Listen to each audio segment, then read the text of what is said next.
उत्तराखंड विधानसभा ने बुधवार यानी कि 7 फरवरी को सामान्य नागरिक संहिता विधेयक उत्तराखंड 2024 को पारित कर दिया है। यानी कि इस विधेयक पर सदन में 2 दिन तक लंबी चर्चा हुई। इस दौरान सभी विधायकों ने अपनी बात रखी। इस विधेयक में खास तौर पर लिव इन रिलेशनशिप को लेकर नए नियम बनाए गए हैं।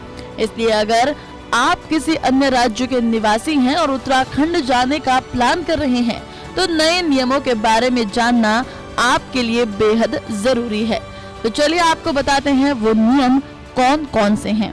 सबसे पहला जो नियम है कि रजिस्ट्रार के सामने लिव इन रिलेशनशिप का विवरण पेश करना बेहद जरूरी है।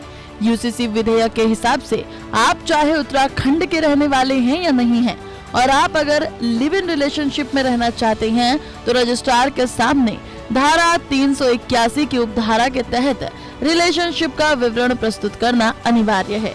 तो वहीं उत्तराखंड का रहने वाला कोई भी शख्स अगर दूसरे राज्य में लिव इन में रहता है तो उसे भी रजिस्ट्रार के सामने रिलेशनशिप का विवरण देना ही होगा। तो इसी के साथ आपको बताते हैं कि किस स्थिति में लिव इन का पंजीकरण नहीं होगा। बिल के हिसाब से बताएं तो अगर कोई एक व्यक्ति विवाहित है या नाबालिग है तो लिव इन रिलेशनशिप पंजीकृत नहीं किया जाएगा। तो वहीं लिव इन में रहने वाले दंपति के बच्चों को अन्य बच्चों की तरह वैध माना जाएगा। लिव इन रिलेशनशिप के पंजीकरण की प्रक्रिया। रजिस्ट्रार के सामने निर्धारित प्रारूप में लिव इन रिलेशनशिप का विवरण पेश करना होगा।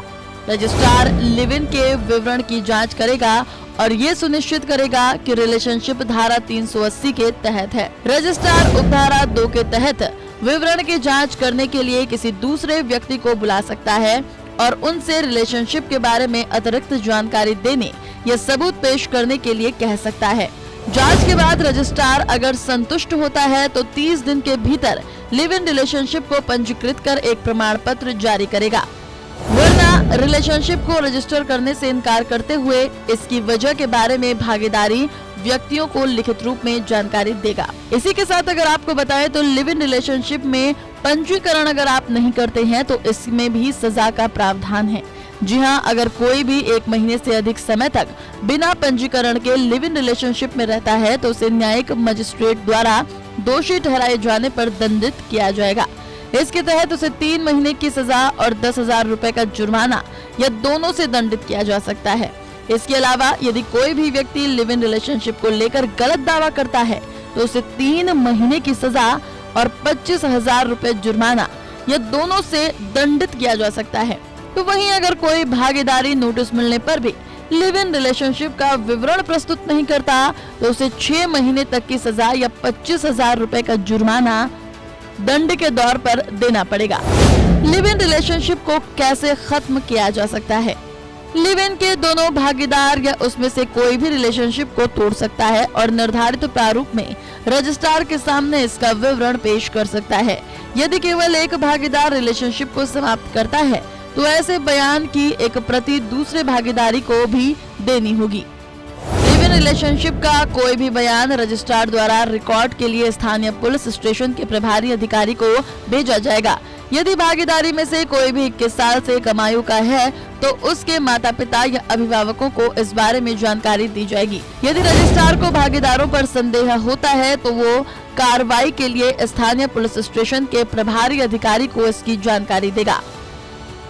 लिव इन रिलेशनशिप को एक भागीदार द्वारा तोड़ने पर धारा 384 के तहत पेश किसी भी बयान पर रजिस्ट्रार दूसरे साथी को ऐसे बयान के बारे में जानकारी देगा।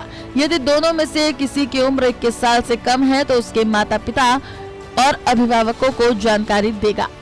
इसी के साथ आपको एक और चीज बता दें कि अगर लिव इन पार्टनर ने महिला को छोड़ दिया तो क्या प्रावधान है।